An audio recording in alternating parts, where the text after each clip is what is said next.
Всем привет, меня зовут Гульназа, и мне 22, и в этих видео я отвечаю на вопросы моих подписчиков в Инстаграме, которые часто интересуются моей работой, моей деятельностью. Это организация концертов, это работа с артистами и менеджерство, продюсирование и все в этом деле. Хочу поделиться полезными советами, поделиться опытом, который я проживала последние 3 года. Я переживала разные стадии взросления, можно сказать, и разные стадии становления тем самым продюсером, который ведет, например, сейчас у меня проект Шамавен. Это концерт при свечах классической музыки, и мы с струнным квартетом организовываем, делаем такую очень романтическую, классную атмосферу по вечерам каждый месяц. Обязательно посмотрите, заходите, знакомьтесь, мы будем рады. Сегодня хочу затронуть такую тему, как ошибки, как ответственность, потому что чаще всего, когда я провожу консультации, мастер-классы, либо тренинги, звучат эти вопросы о том, как быть уверенным в себе, как сделать так, чтобы не делать ошибки, и в целом, что делать в таких ситуациях. Вот, хочу поделиться своим также опытом об этом, потому что первое время, когда я только начинала, и, конечно, я была зеленая, первые вот 3-4 года назад, я была абсолютно зеленая, я понятия не имела, как нужно поступать, как стоит или не стоит делать, как принимать вообще решения. Когда становилось страшно, и я сталкивалась с такими вещами, которые никогда не видела, да, и хотелось просто уйти или же отказаться, и в целом просто бросить все и так далее. В целом хочется уяснить такой момент, что так или иначе вам нужно будет взять ответственность на себя.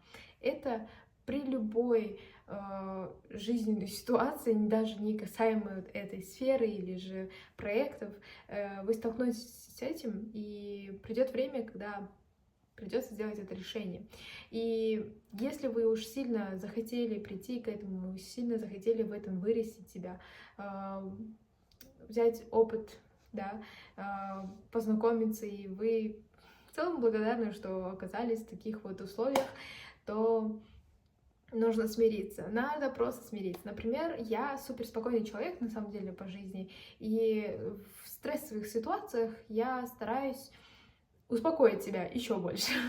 Хотя сейчас, наверное, кто со мной знаком в жизни, они прекрасно понимают, что я обычно не стрессую. Если я называю это стресс, рядом для людей это вообще никак не видно. То есть они не понимают, что я стрессую, потому что я научилась это как-то скрывать, не знаю, это вот просто само случилось на самом деле. Но я к тому, что нужно просто снизить важность каких-то задач или же ситуаций или событий. Иногда, когда мне вот рассказывают, вот глаза горят прям и говорят, вот я была в таком-то вот проекте, и мы вот такое вытворяли, мы вот с такого, не знаю, дна или же форс-мажор решали, и это супер интересно. Ну, и человек, конечно, это пост-экспириенсом рассказывает очень даже легко и воодушевленно, но я к тому, что когда вы сталкиваетесь с тем, что никогда не видали, да, никогда у вас не было такого опыта, нужно снизить важность. Нужно снизить важность и как-то вот осознанно относиться к этой ситуации, говоря о том, что будет, если вы с этим не справитесь. Вряд ли это какие-то последствия супер большие, да, вряд ли это все приведет вас к супер какому-то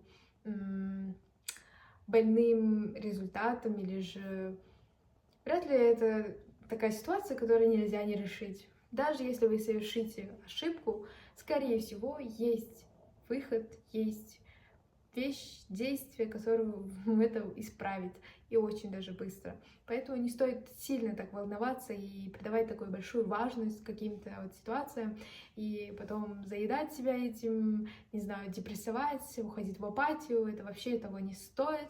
Это просто проект, это просто работа, о котором вы и завтра уже забудете на самом деле. Поэтому проживайте эти ситуации максимально с легкостью и попроще, просто относитесь к этому попроще.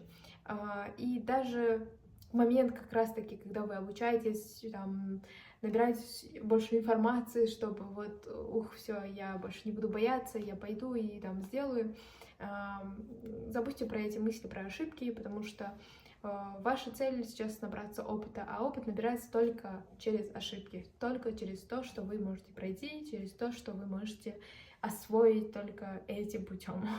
Поэтому надо, думаю, радоваться. Я вот только, наверное, недавно, последний год, воспринимать ошибки как супер новые возможности, смотреть на них вот даже с радостью больше, чем с огорчением, что это приведет к взрослению, это приведет к тому, чтобы сделать тебя еще сильнее и, конечно, выносливее. Поэтому в любых ситуациях, даже не только в работе, нужно снизить важность,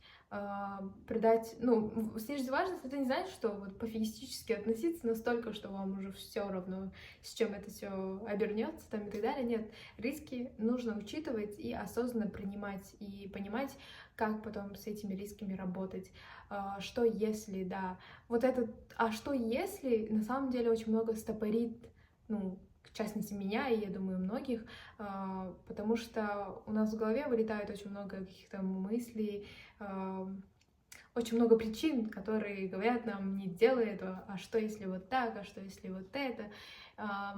Но, знаете, ошибки не совершают только те, которые ничего не делают. Поэтому главное, мой девиз — это лучше сделать и пожалеть, чем не сделать, лучше сделать и не пожалеть, наверное, чем не сделать и так и не узнать, сможешь ли это пройти или нет. Поэтому это супер большие такие возможности, с которыми нужно идти с большим интересом. А вот интересно, мне получится это или нет, а вот интересно, это ошибка, к чему меня учит в этой ситуации, да, и анализировать. Все время вот этот анализ, он будет вас вести к интересным ответам, после которых вы будете открывать еще больше каких-то инсайтов, осознанности и так далее.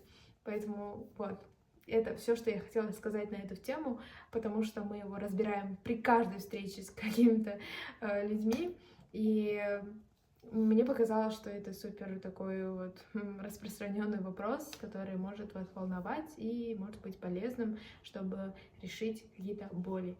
Если у вас есть еще какие-то вопросы, или же сейчас во время этого видео возникли, вы вспомнили, с чем у вас сталкивается сомнение, вот эти чувства неопределенности, или же вы не понимаете, насколько вам интересно в это идти или нет, можете писать вот в комментарии вопросы. Я буду открыто снимать такие длительные видео, чтобы разжевывать, наверное, больше детализировать и дополнять их своими историями и опытом.